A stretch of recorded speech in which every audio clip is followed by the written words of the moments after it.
Andrea Taffi, ospite d'onore di questa bellissima serata. Sì, più che ospite d'onore penso di essere un amico del ciclismo, un amico di tutti quegli tanti appassionati che stasera erano qui. Sono sicuro è stata una grandissima serata anche perché abbiamo condiviso insieme tantissime cose, a partire dalla pista, tutto quello che gli amici della pista stanno facendo per il ciclismo e a rivivere anche qualche mia bella vittoria. Una serata che per me direi fondamentale perché oggigiorno se ne vedono sempre meno. È un conviviale così con 350 persone e dobbiamo dire veramente chapeau agli organizzatori e soprattutto anche grazie a tutti coloro che danno una mano perché tutto questo si possa realizzare, a partire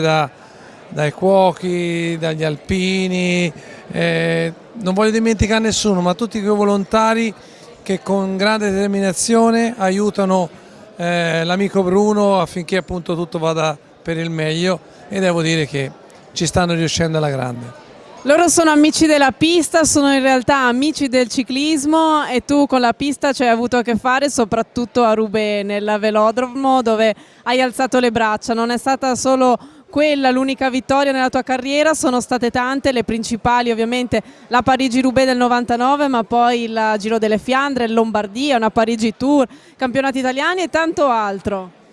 Ma sì, per me la pista è un ricordo indelebile, quella vittoria del 99 è stato il suggello di tantissimi anni di sacrifici e alla fine appunto la grande gratificazione. E penso che questo sia un connubio bellissimo per loro che stanno continuando a portare avanti questa tradizione della pista, ma soprattutto deve essere un qualcosa di importante per il futuro, per il nostro ciclismo, perché i ragazzini devono correre o allenarsi in sicurezza e far sì che i loro genitori sono tranquilli di aver portato i propri figli in un posto sicuro, naturalmente da tanti pericoli che ci sono sulle strade. Tu ovviamente pedali ancora per divertimento e ovviamente ti accorgi anche dei pericoli che ci sono sulla strada, il tema che hai tirato fuori della sicurezza è importantissimo, i velodromi che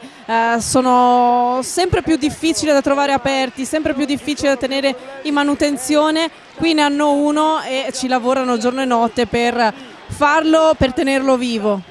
Guarda, io ti posso dire una cosa, io da ragazzino, quando avevo 12 anni, andavo anch'io a allenarmi in un piccolo velodromo che era a Fornacette. Oggi il velodromo di Fornacette non esiste più, è stato buttato giù e quindi non c'è più niente e quindi sapere che ci sono persone che coccolano e che tengono questo velodromo come se fosse casa sua mi riempie veramente di grande orgoglio e devo dire che per loro e per tutta, diciamo, la comunità è un fiore all'occhiello che lo devono portare avanti e cercarlo, come si è detto anche stasera insieme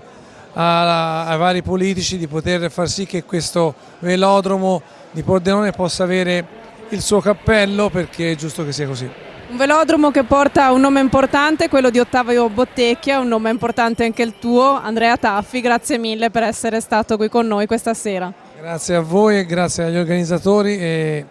che dire, viva il ciclismo e alla prossima.